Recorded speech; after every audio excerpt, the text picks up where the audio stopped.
And now think about this really, okay? I want you to really think about this. If you are a cis woman who doesn't like trans people, I want you to think about this and the way that these legislations and these rules and these laws and these things that are happening right now are going to affect you because unfortunately, I understand you need to connect it to your own experience to develop the empathy for it, okay?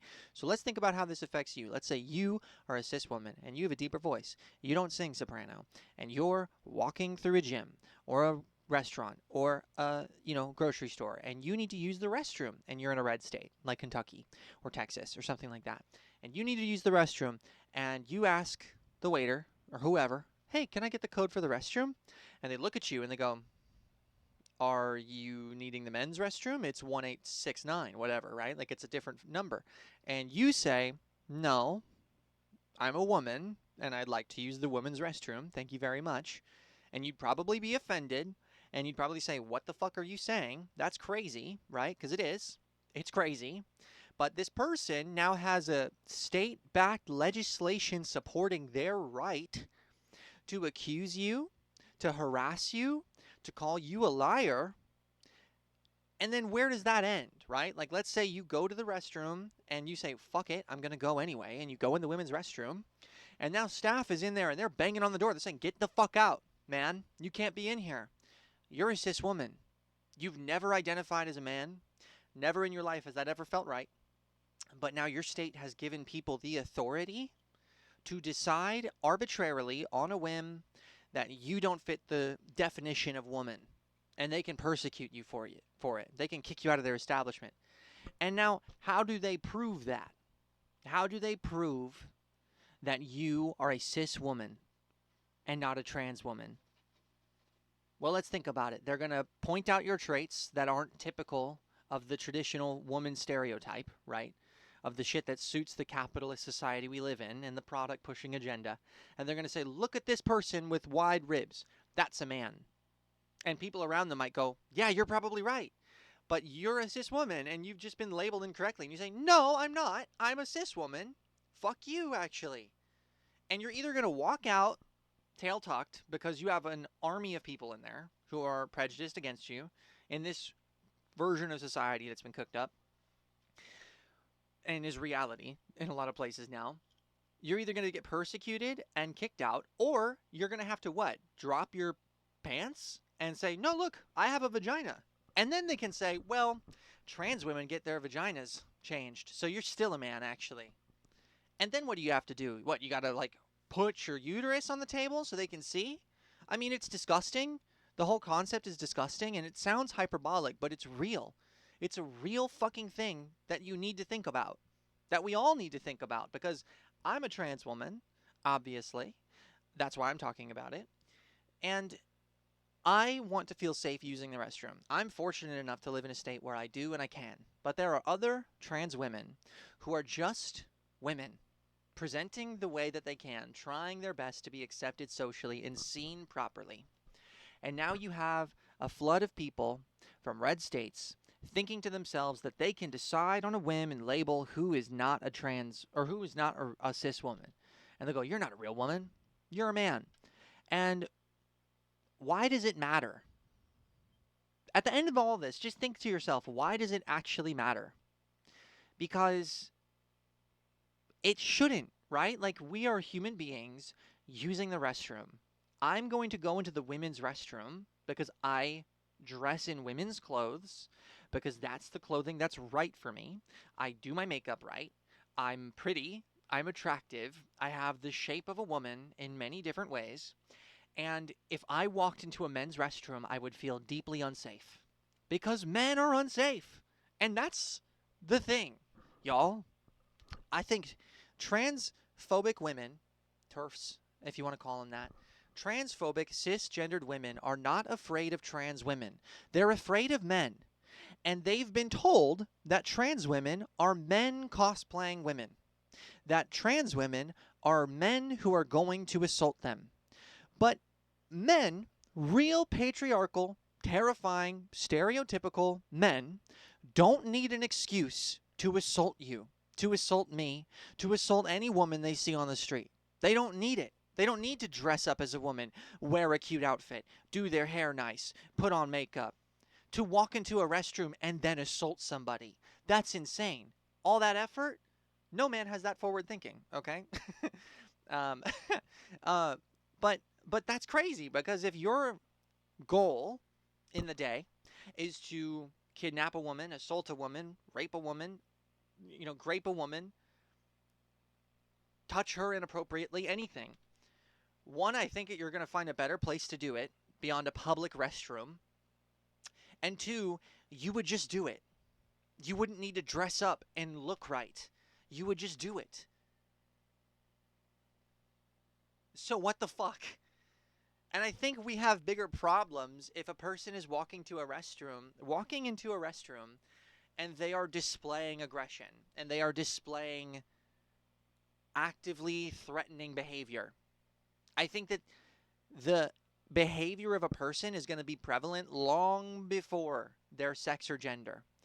And I think that as long as we continue to pretend like the problem is real women and real women who are trans using the restroom, we're ignoring the real problem, which is men's accountability. Okay? Because that's the other thing, and I want you to focus on that too.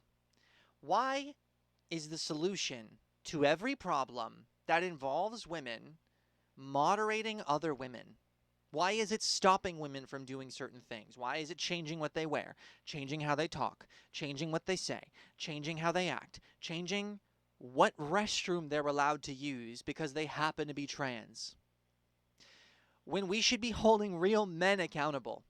No one's asking this bigger question of why are we even afraid of men in a women's restroom? Because men are threatening. Men are scary. Men assault people. Right? That's the reality that we live in. Men are terrifying. So look at men, real men, not trans women, because trans women are women. Look at men and hold them accountable. I am tired of this reality that people are conjuring up that trans women are somehow out to abuse everyone around them. Have you ever met a trans woman? Have you ever spoken to one? I know many. I live in Seattle. We're everywhere here because we need a sanctuary. And this is basically a sanctuary city because we're being murdered. Have you thought about that?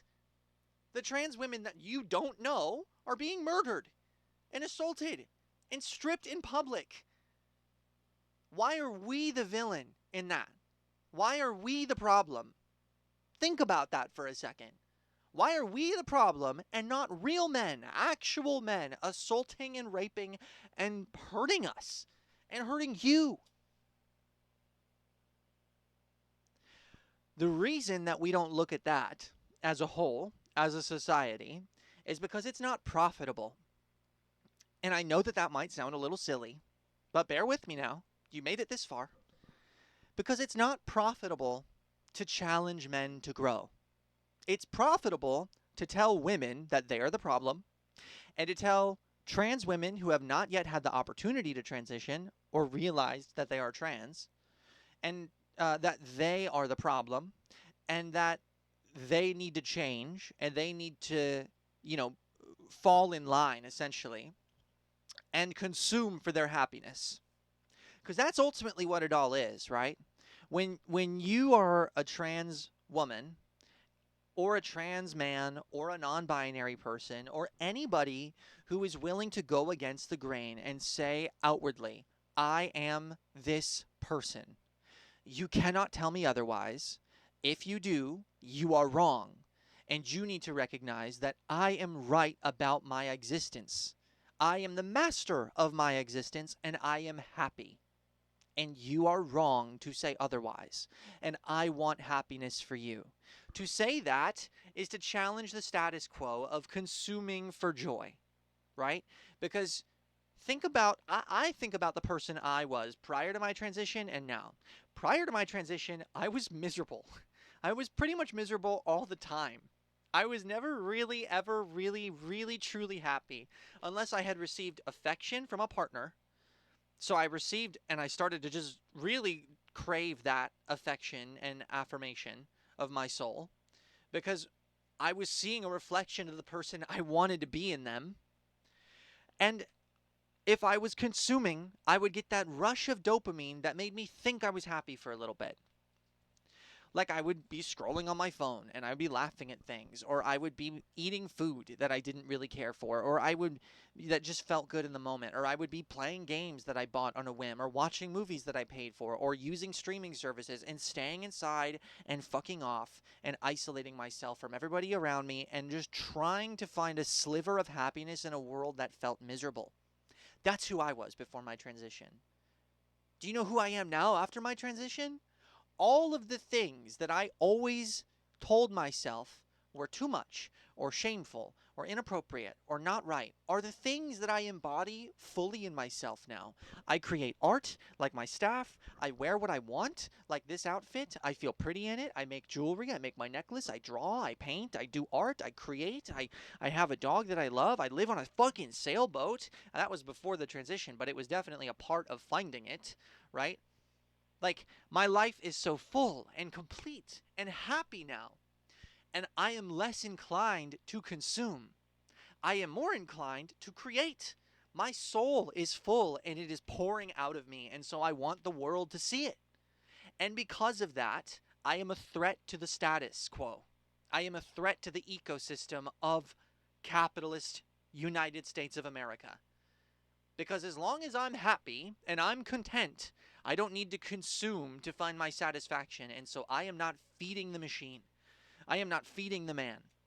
And if I can spread my ideology and teach others that they can just accept themselves fully and abandon shame for the sake of love and pride and joy and happiness and euphoria, then more people would feel that way too.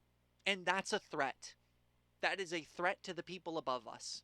And that's what scares them. And that's why media and all the media companies that are bought out by the fucking billionaires in power and the corporatocracy that wants to, you know, manipulate and control all of us for the sake of capital gain, which is disgusting. They all want you to think that I am the problem, that I am the enemy, that I'm going to manipulate your children and I'm going to attack you in the restroom. If you met me, you would know that that is ludicrous. And now people are afraid to meet me. And you see it, even here in this sanctuary city of Seattle. People are afraid to meet me because they see me and they turn away and they seem uncomfortable and they don't want conversation. And so, you know what I do? Instead of becoming bitter and angry and old, I smile at every one of them and I say, "Hi, how's it going? How are you? I hope you're having a good day. Good afternoon." Because as long as I meet that with kindness and love, I win.